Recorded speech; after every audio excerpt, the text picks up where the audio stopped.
Olá, bom dia a todos. Bem-vindos à coletiva de imprensa sobre a Resolução Conjunta número 6, publicada hoje. Nós estamos aqui com o João André Pereira, chefe do Departamento de Regulação, o Antônio Marcos Fonte, consultor do Departamento de Regulação, e o Gustavo Martins, chefe adjunto do Departamento de Supervisão Bancária. O João André vai fazer uma apresentação e, na sequência, abriremos para perguntas. Bom dia, João André.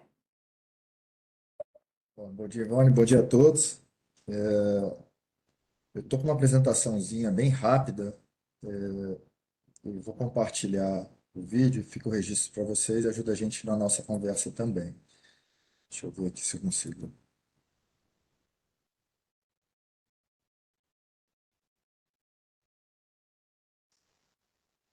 Legal. Vocês estão vendo a apresentação?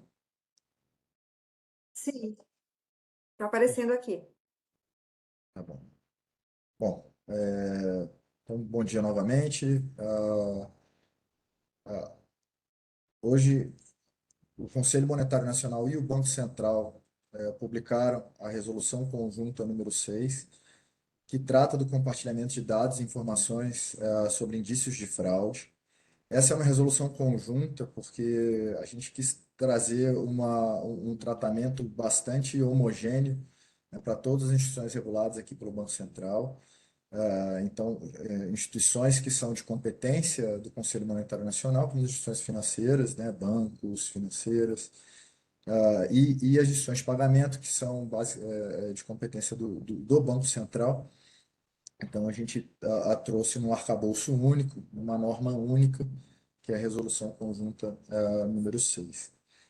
Esse é um tema bastante caro ao Banco Central, né, ao Conselho Monetário Nacional.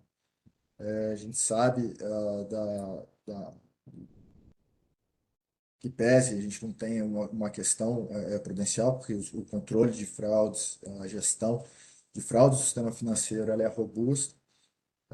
A gente sabe que quando afeta o cliente, quando tem algo que afete o cliente, você pode ter um risco reputacional, você pode ter algo que é relevante. Então, o Banco Central está sempre olhando, está sempre pensando nas medidas para tratar essa questão. Então, bom, entrando na apresentação, aqui eu trouxe um contexto rápido, vou passar aqui por alguns números. Acho que a primeira questão, todo mundo sabe, a gente passa por um momento de revolução digital, isso em todos os segmentos, né, da economia, não só no sistema financeiro, mas no sistema financeiro não é diferente. A gente tem um aumento exponencial do uso de um acesso digital, né, para as transações financeiras. Hoje, 80% 95% das transações financeiras elas são por meio digital. De todo esse montante, 80% está no telefone celular. Então, a gente tem uma facilidade hoje que a digitalização dos processos traz. Mas, por outro lado, a gente também tem um crescimento de forma proporcional dos golpes e fraudes, né, nessas transações do sistema financeiro. Então, a gente vê esse crescimento. Aqui, quando eu chamo aqui golpes, fraudes, aqui inclui toda a parte lá, né, do golpe, aquilo que o cliente foi coagido, foi enganado, né, entregou uma senha, um phishing, ou uma abertura de conta fraudulenta, alguma coisa assim. Então, está tudo incluído nesse escopo. A gente viu esse crescimento desses crimes, né, em razão do próprio crescimento do uso, né, dos meios, canais digitais das transações financeiras. Aqui, acho que a mensagem principal é deixar claro que isso acontece em todos os meios de pagamento, né?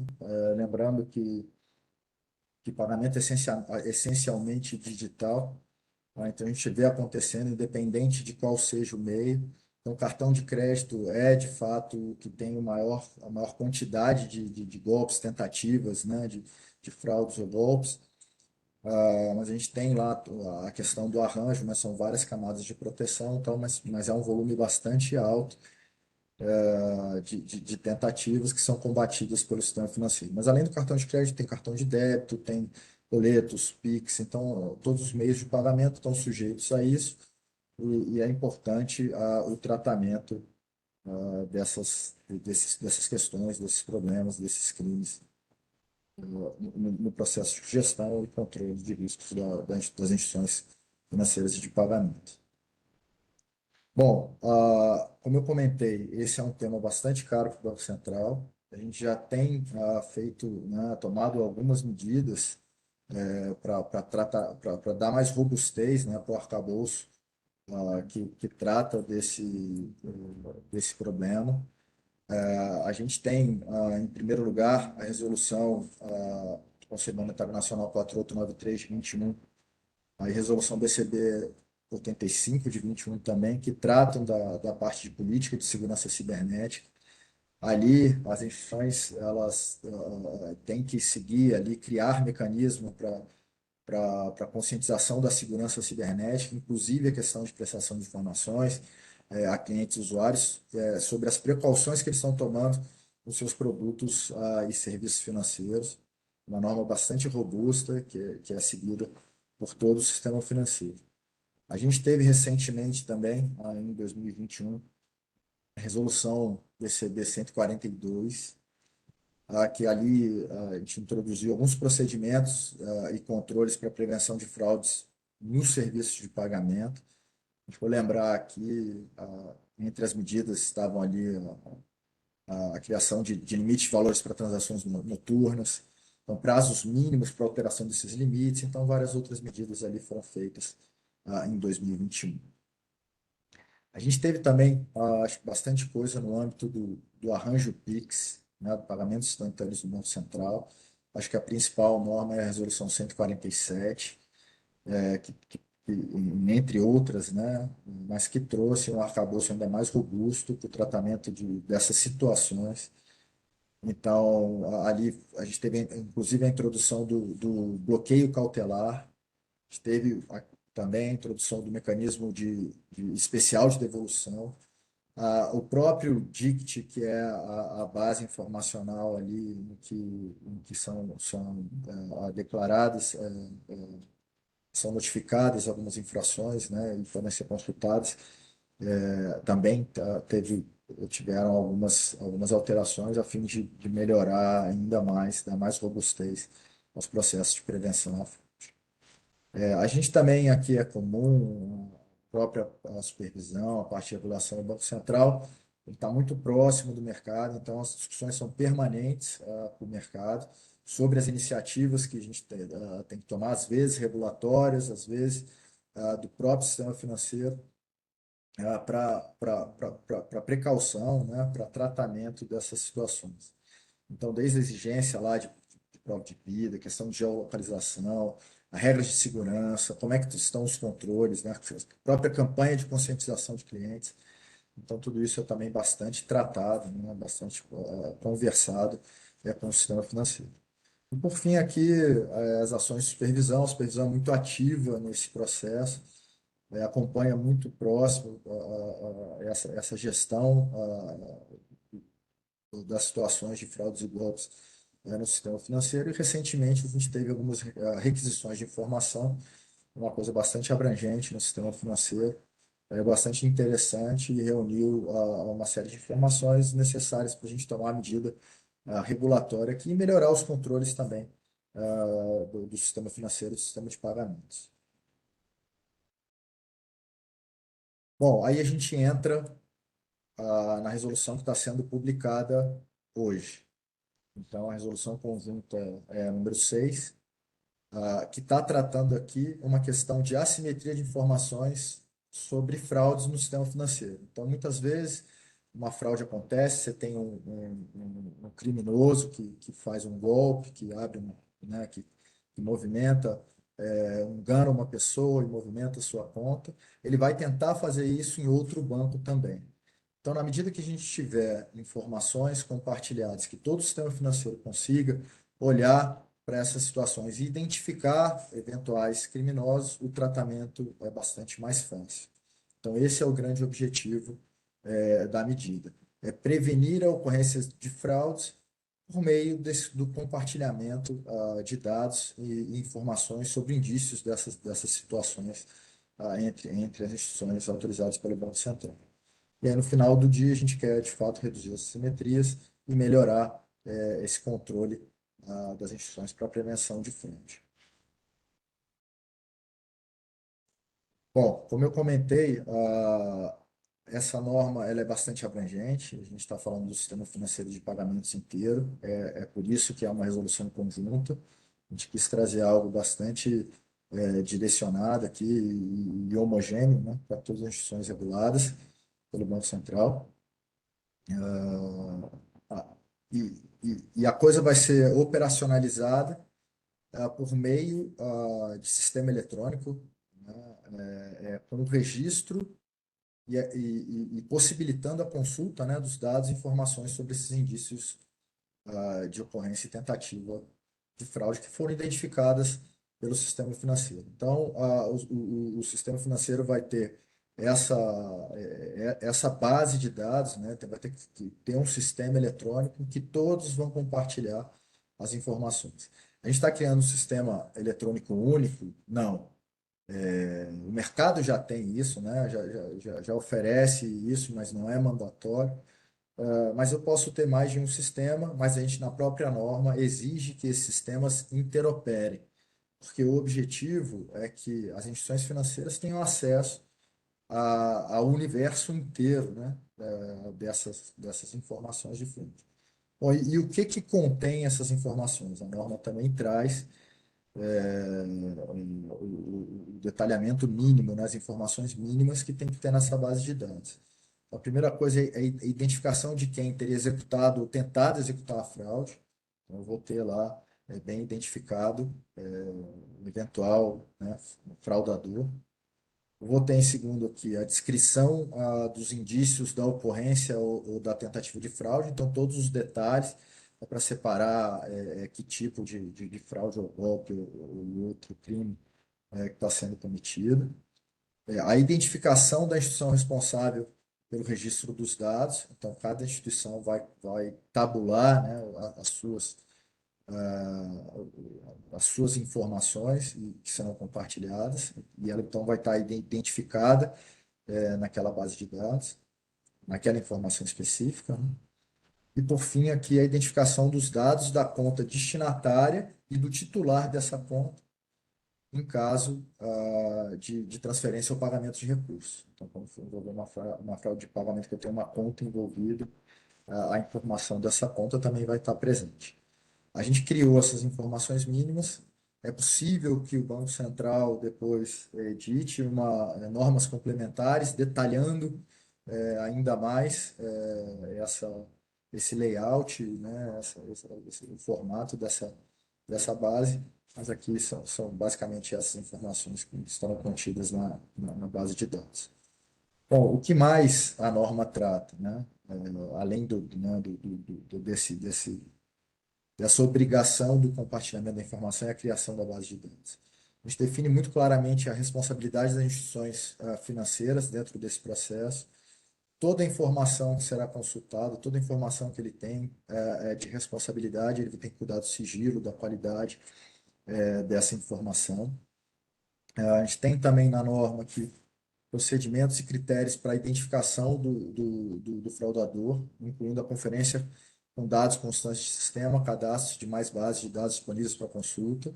Então, o Banco Central, como eu comentei, está muito próximo das instituições e ali serão cada vez mais, né, cobrados sobre esses procedimentos e critérios. Tudo isso tem que estar documentado. A norma também traz uma exigência para facilitar a própria gestão da instituição e também a ação aqui do Banco Central, acompanhando todo esse processo nas instituições financeiras de pagamento. Bom, observância de mecanismos de segurança e controle, sigilo e da proteção de dados pessoais. a gente também está sujeito, né, à questão do sigilo bancário e da Lei Geral de Proteção de Dados. A gente está falando de dados pessoais, como eu comentei, é a responsabilidade da instituição financeira zelar por essas informações. Outra questão tratada aqui é o livre acesso ao titular dos dados às informações que lhe digam respeito. Então, ele pode, né, a pessoa tem que ser informada, né, quando estiver envolvida em alguma dessas situações, ela pode corrigir, né, pode pedir a correção, se for o caso, né, ou prestação de exclusão, própria exclusão ou correção das informações que estiverem ali incompatíveis com a realidade, né, em caso aqui de alguma inconsistência ou erro.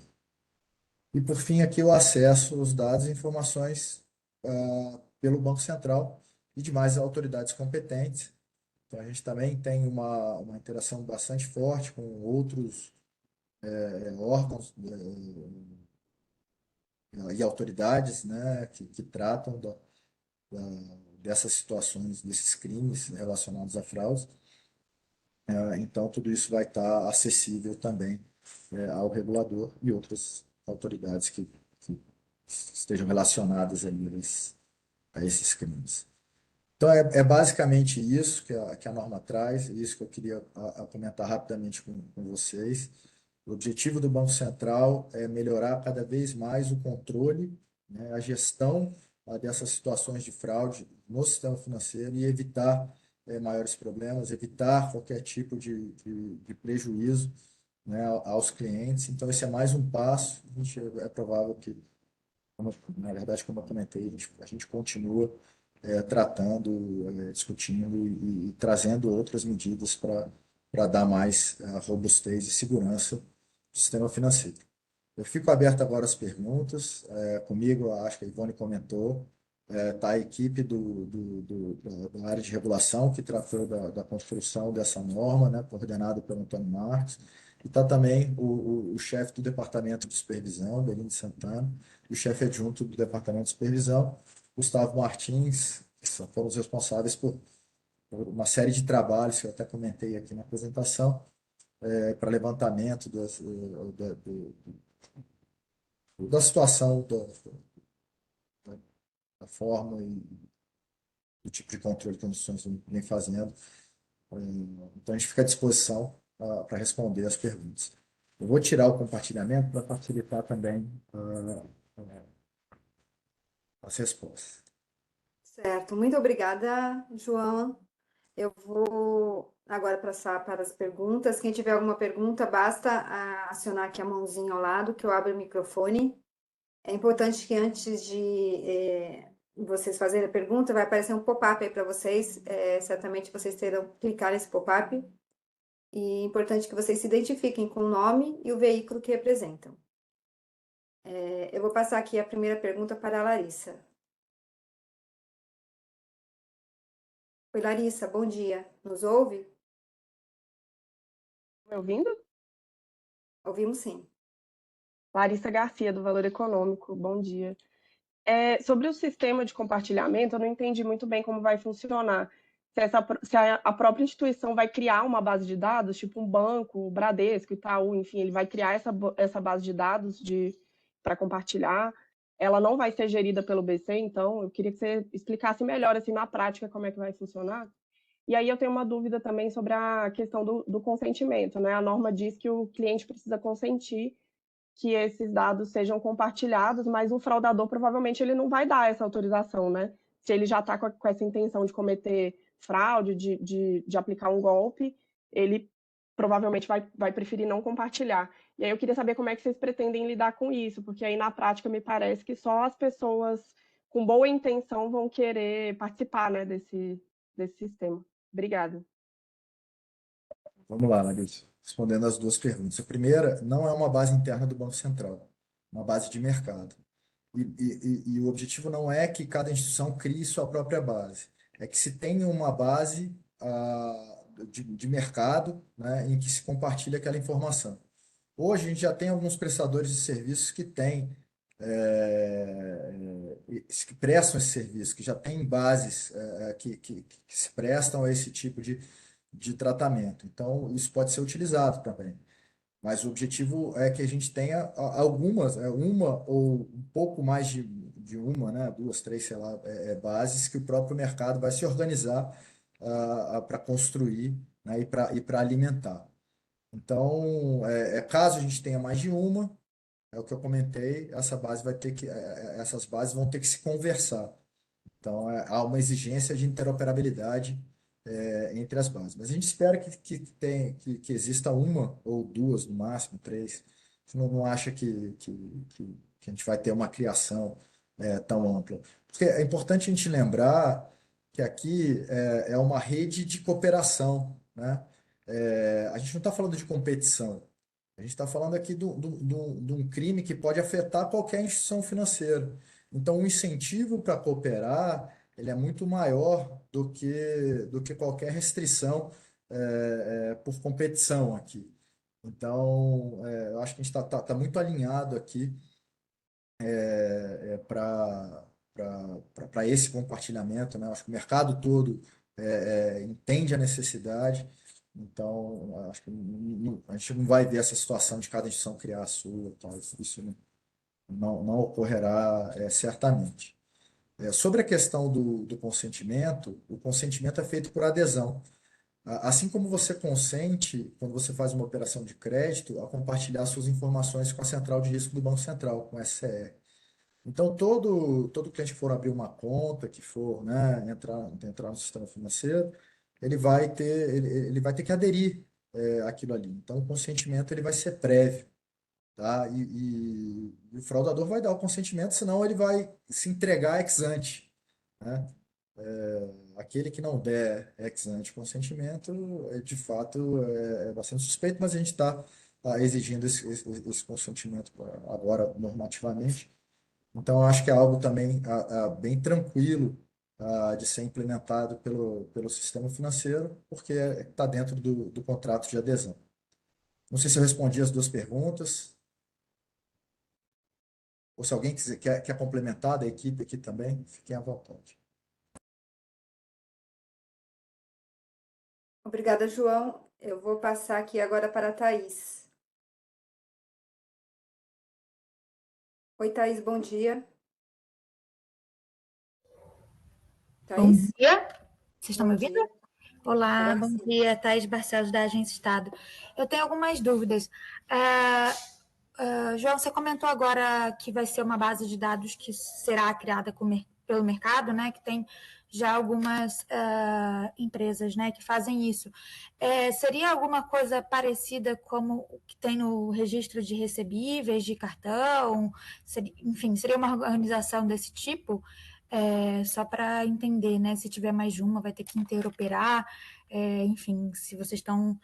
Que a gente sabe que a implementação do registro de recebíveis de interoperabilidade não é fácil, então, só para entender como vai funcionar essa organização do sistema para fraudes. Aí eu também queria saber, em relação enfim, se a gente sabe que teve uma superfiscalização do Banco Central em relação à fraude no ano passado, e aí eu queria saber se essa regulação é uma consequência, né, um resultado daquela superfiscalização, né, foi uma das medidas que o BC resolveu tomar, avaliando a situação depois dessa superfiscalização. E a outra coisa é que você falou agora também do consentimento, né, na adesão ao contrato, quando for abrir a conta, mas e para os clientes que já estão, né, já têm conta aberta, como é que isso vai funcionar? Obrigada. Bom, Thaís, tudo bem? Vamos lá. Essa base de dados ela vem por convenção do mercado, né? Então é uma coordenação do mercado. Não pode ser feita por qualquer tipo de agente, desde que você tenha dentro dessa convenção, dessa coordenação, algo aceito. Então, hoje, a gente tem alguns exemplos. Os birôs de crédito têm bases mais ou menos nessa linha. Então, seriam eventuais aí, já agentes que conseguiriam prestar esse serviço de forma muito rápida, tá? Então, só que a base informacional também é algo simples, tá? Lembrando, são aquelas informações mínimas. Então, uma linha com todas aquelas identificações ali, e tudo aquilo ali sendo compartilhado, né? A gente não tem grandes tratamentos, é uma base bruta, e que depois vai ser acessada por todo o sistema financeiro. Acho que sua segunda questão foi sobre a ação de supervisão, né? Não, certamente a ação de supervisão que foi, né? A gente teve algumas aqui nesses últimos meses, o levantamento bastante relevante, né? Dos detalhes dessas situações, detalhes desses golpes, crimes, fraudes.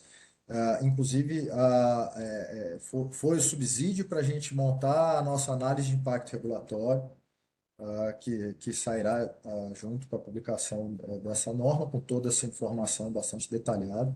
Então, sem dúvida, a regulação é uma consequência também, né, um insumo muito relevante, a ação de supervisão, para a gente ter um tratamento regulatório para questões que são identificadas na prática, né? E a questão identificada é, de fato, uma assimetria de informação que a gente tem alguns, para dar um exemplo bem rápido aqui, alguns fraudadores que atacam várias instituições diferentes, né? E isso poderia ser cortado, né, logo no primeiro movimento desse criminoso. Então, respondendo sua pergunta de forma objetiva, sim, é um insumo importante para a gente ter o tratamento regulatório. Por fim, a questão da adesão, a gente tem, é lógico, os nossos clientes são mais fácil, porque você tem um contrato de adesão, mas toda vez que você tiver, né, atualização dos dados, então as instituições vão atrás dos clientes e vão tratando essa questão, capturando esse consentimento ao longo do tempo, como foi feito, isso já aconteceu em alguns casos, a própria questão lá do limite de cartão de crédito, uma norma mais antiga, que você tinha a possibilidade do aumento do limite só com o consentimento do cliente, não sei se vocês vão lembrar.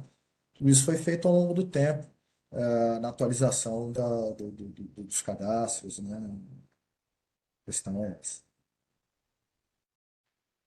Não sei se eu respondi tudo também, Thaís, se ficou alguma coisa. O Benini quer complementar? O Benini acendeu o vídeo aqui, acho que é importante. Bom dia a todos. Se eu puder complementar aí, João.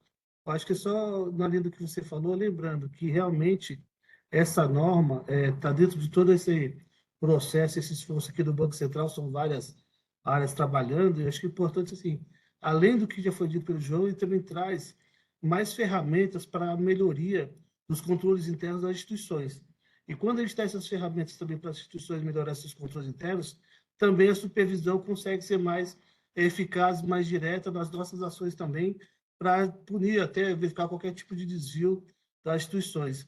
E o que o João também falou, acho que esses trabalhos integrados aqui do Banco Central, da supervisão e de outras áreas, também ele iniciou o processo. Então, essa é uma norma, mas como o João já falou antes, nós teremos outras ações aí para tentar realmente ir cercando e melhorando todo esse processo e a capacidade do sistema enfrentar esses crimes que cresceram e estão trazendo esse prejuízo aí para a percepção do mercado. Só para complementar isso, João. Bom dia.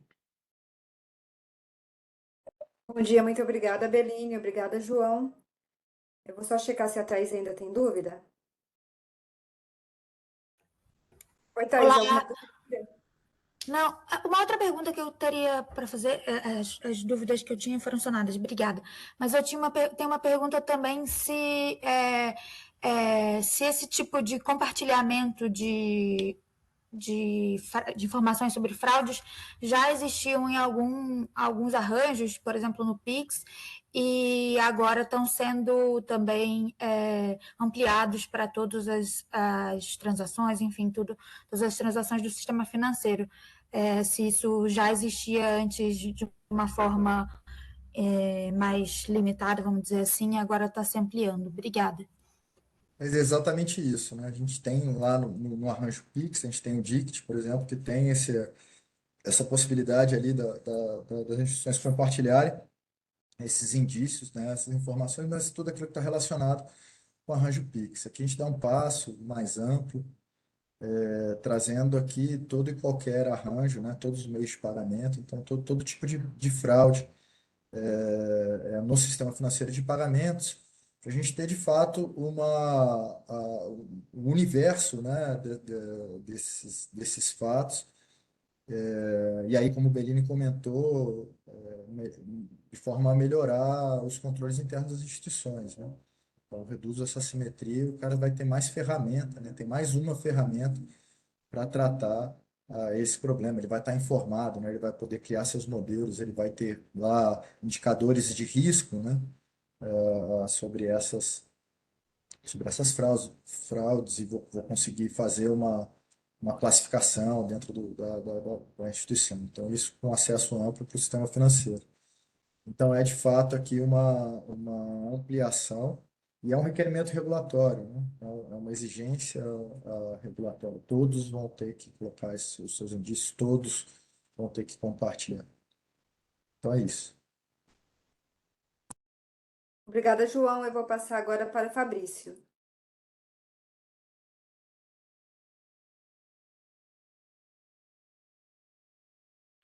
Só um momentinho, estou tentando abrir o microfone do Fabrício.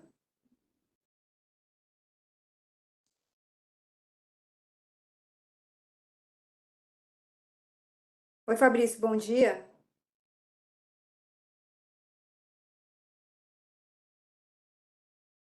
Fabrício, você nos ouve? Acredito que o Fabrício está com algum problema no som, porque o microfone dele está aberto. Fabrício, bom dia. Por enquanto, eu vou passar novamente para a Larissa e vou tentar falar com o Fabrício.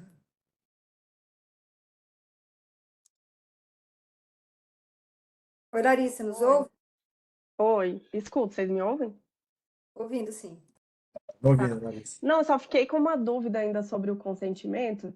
Eu queria saber se a pessoa não quiser dar essa autorização, se o banco pode se negar a abrir a conta, por exemplo, ou se tem alguma orientação de monitorar mais de perto nesse caso, se a pessoa não quiser dar esse consentimento. Aí a Thaís perguntou sobre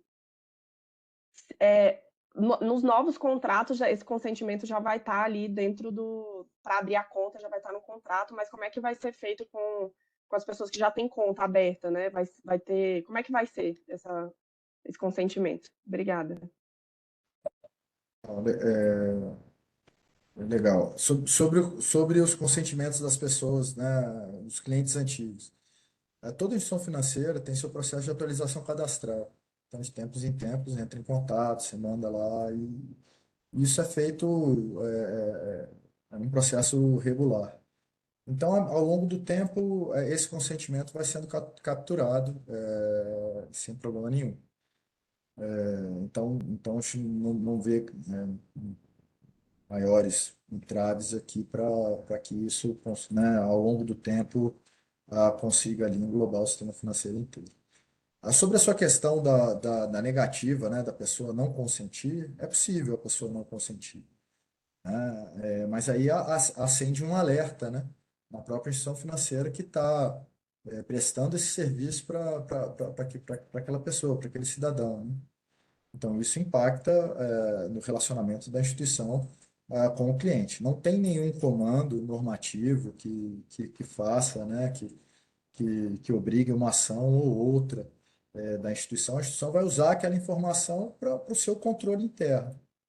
Então, ela vai tomar a decisão do que fazer, né, com aquele cliente. Pode abrir a conta, mas vai vigiar de mais perto. E aí cada instituição tem os seus controles. Isso aqui, de novo, é mais uma ferramenta, mais um instrumento, né, mais uma informação para a instituição. E a negativa é uma informação relevante, né? A pessoa se negar a aderir, a dar esse consentimento, é uma informação relevante dentro desse processo. Vi que o Antônio abriu a imagem. Antônio, quer complementar? Só um complemento, João, acho que está perfeita a resposta. É só para lembrar que essa questão do relacionamento para manutenção do cliente, que chamou onboard, né? Ela já é disciplinada desde 2019. Na verdade, bem antes disso, ela foi consolidada em 2019, né?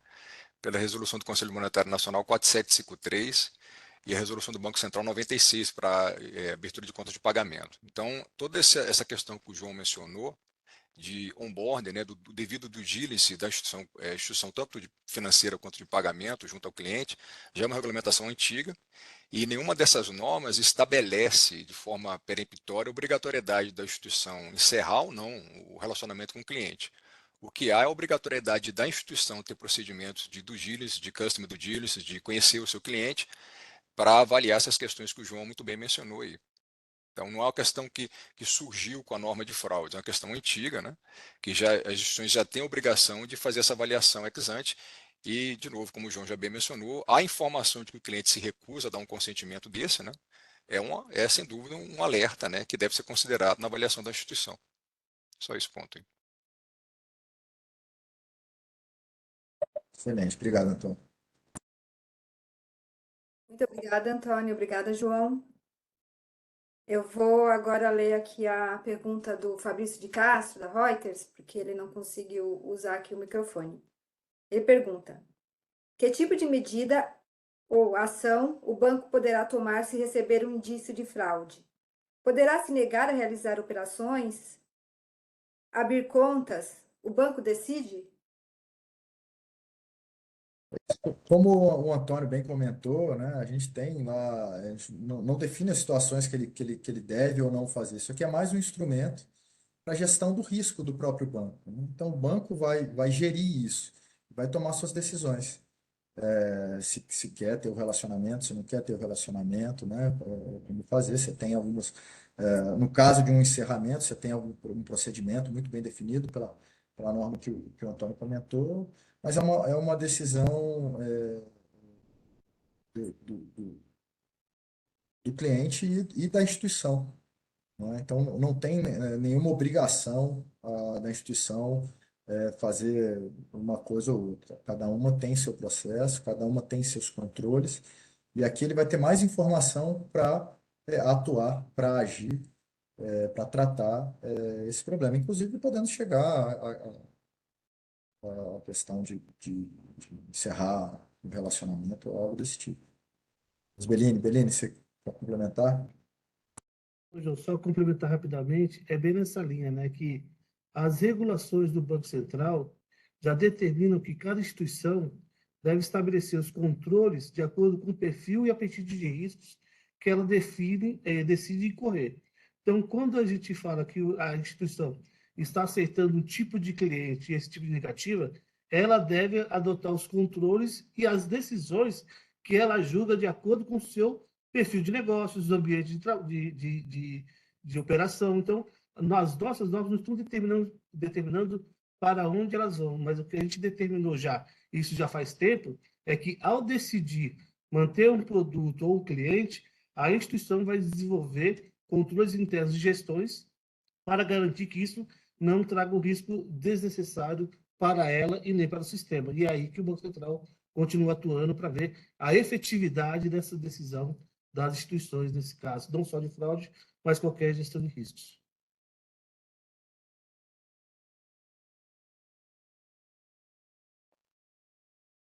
Obrigada, João. Obrigada, Beline. Eu vou ler agora aqui uma pergunta do Ângelo Pavini, ele mandou aqui por escrito. O sistema vai ter alguma orientação sobre denúncia para a autoridade policial para agir contra os golpistas?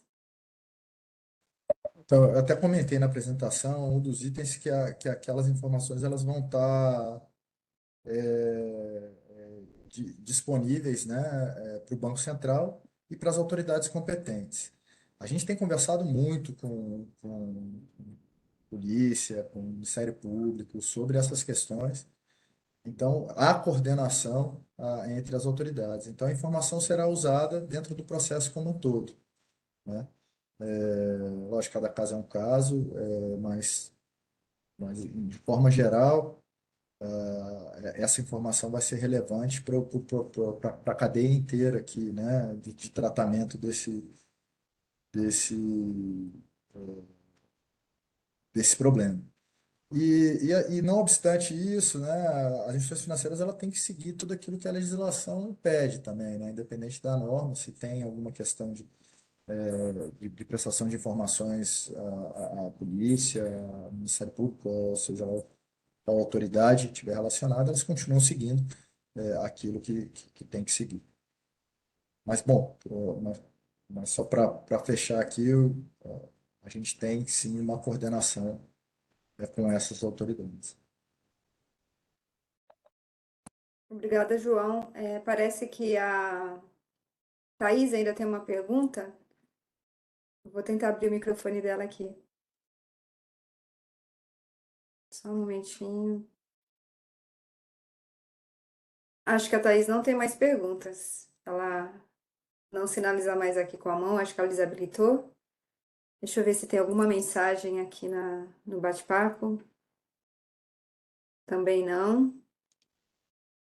E vamos ver se chegou alguma pergunta pelo WhatsApp. Também não. Acho que podemos caminhar para o encerramento. Vocês ainda teriam alguma observação? João, Beline, Gustavo, Antônio Marcos?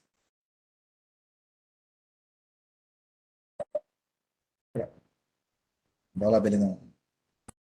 Se eu puder falar rapidamente, só reforçando tudo que o João falou no início, deixar claro que essa é uma alta prioridade para o Banco Central, reconhecendo a importância desse tema para a sociedade brasileira, para o sistema financeiro. Nós realmente estamos tentando, estamos trabalhando muito na coordenação de vários agentes de Estado, forças de segurança, várias polícias. Então, acho que é um ponto que nós estamos aqui, essa norma ela vem se juntar a várias outras que já foram publicadas, e o que nós sempre falamos, esse assunto não tem uma bala de prata, mas acho que é importante que a sociedade saiba que o Banco Central continuará adotando todas as ações de regulação e supervisão para fazer frente a qualquer ameaça que possa vir para o sistema financeiro e para os usuários do sistema financeiro. Então é importante deixar isso que não estamos parando por aqui, mas eu acho que essa resolução ela acaba sendo um marco, trazendo essa questão de fraude de maneira mais clara para todo mundo. Então eu queria só agradecer aí a participação, João. Obrigado e parabéns pelo trabalho, João. Trabalho em conjunto, né, Belinão? Eu acho que não tem mais a complementar, acho que o Belinho fechou muito bem. Acho que a principal mensagem é essa, de que esse é um assunto muito caro para o Banco Central e a gente vai continuar tratando e trazendo aqui tudo que for possível e necessário para cuidar dessas situações que afetam a sociedade. E aí, por fim, aqui, Ivone, o próximo eu vou fazer um pedido para que seja presencial aí a Tá coletiva. certo. Melhor. Registrado aqui seu pedido. Então, muito obrigada a todos e um ótimo dia para vocês e ótima semana. Tchau, tchau. Obrigado, pessoal. Bom dia a todos.